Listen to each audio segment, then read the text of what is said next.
It's slow off the mark, isn't it? Yeah.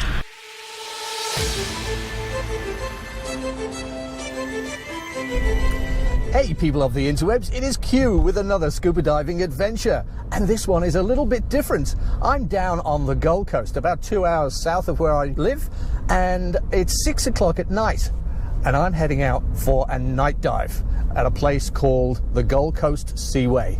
So this should be a lot of fun.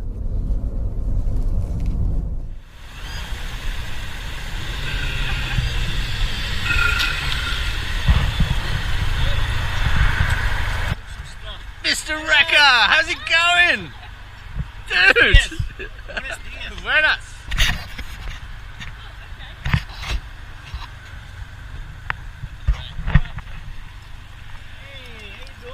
Going good, mate. All good. I'm just YouTubing. YouTube? Yeah. That's not your name, remember?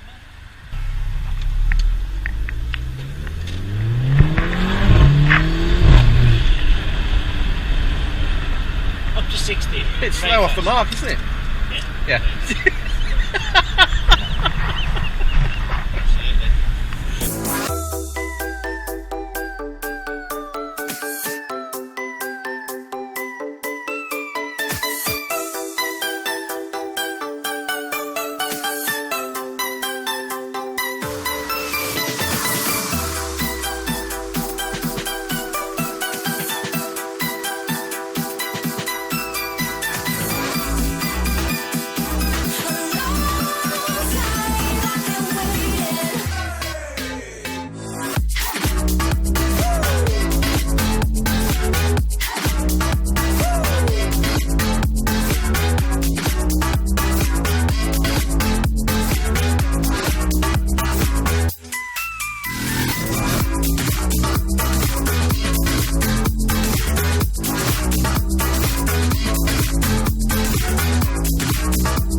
Because I'd never done a night dive with my GoPro, I borrowed this second torch from a dive buddy and attached it with gaffer tape, MacGyver style, onto this extendable GoPro pole.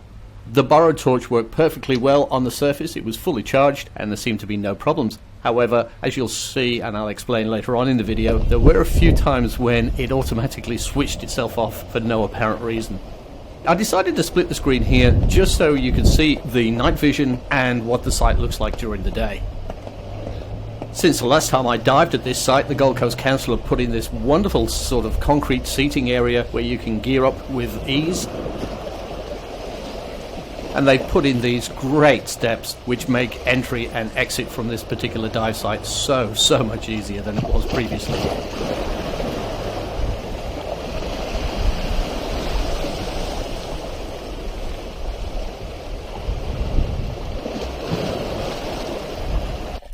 I'd been buddied up with a dive master from Devotion Dive, and once we had our fins on, we started a very short surface swim to where the dive flag was. The water was a very comfortable 20 degrees Celsius, which is 68 degrees Fahrenheit. Immediately as you drop down the dive flag line, there's some very interesting structure. There's several of these metal containers with holes in the bottom for the fish to get in and out of, and holes in the top.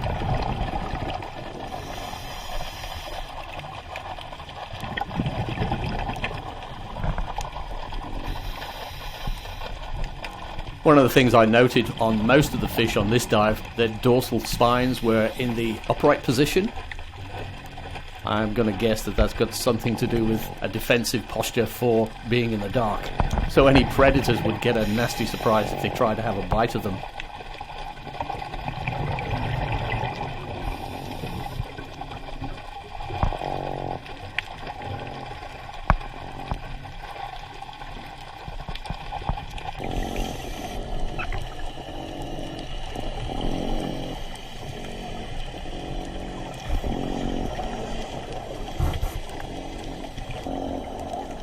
Hiding in this crevice was a parrotfish, but as soon as I came in close, it kicked up a lot of sediment and obscured me getting any good shot of it.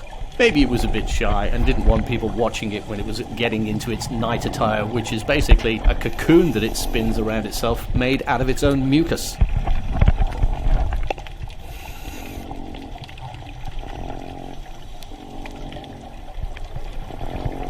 This fish here is a perfect example of how I was unsure of the camera's reaction to the lights. My borrowed torch strapped to the pole of the GoPro was actually a perfect light source. It didn't over-illuminate the subjects at all.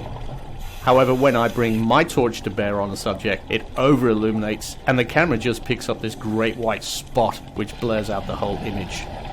So I'm going to have to come up with a different setup for filming night dives in the future.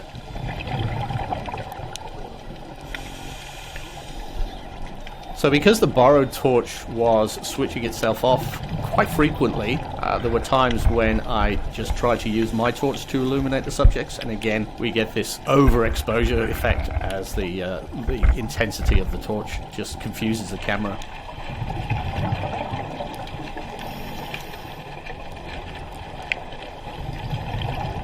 The other drawback, of course, of a very bright light source is the backscatter from all the small bits of debris floating in the water.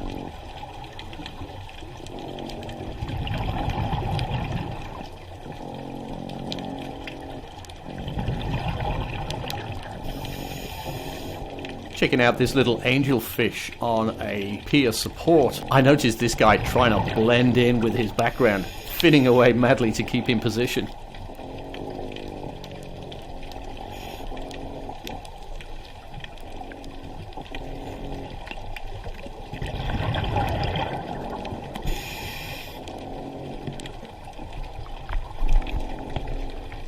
Heading back towards the structure that we first dropped down on, I couldn't get my head low enough to see underneath here where these fish had gone in, so I just stuck a torch in and the GoPro in and prayed that something would be spotted and filmed, and we caught these four little guys, who later came swimming out as I headed up the structure.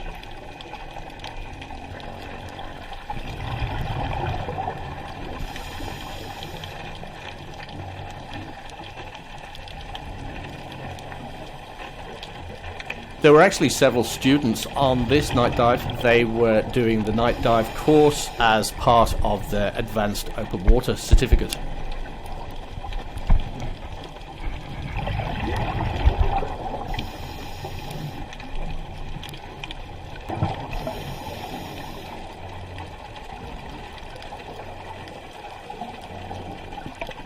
The structure provided lots of nooks and crannies for all sorts of creatures, not just fish. Here's an interesting little crab. An advantage of the very bright light of my personal torch is the fact that it does attract a lot of critters.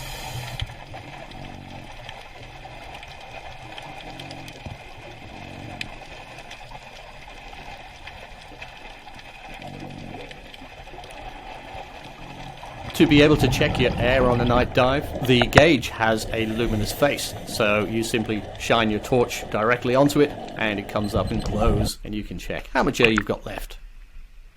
After 36 minutes we surfaced and did the short surface swim back to our exit point.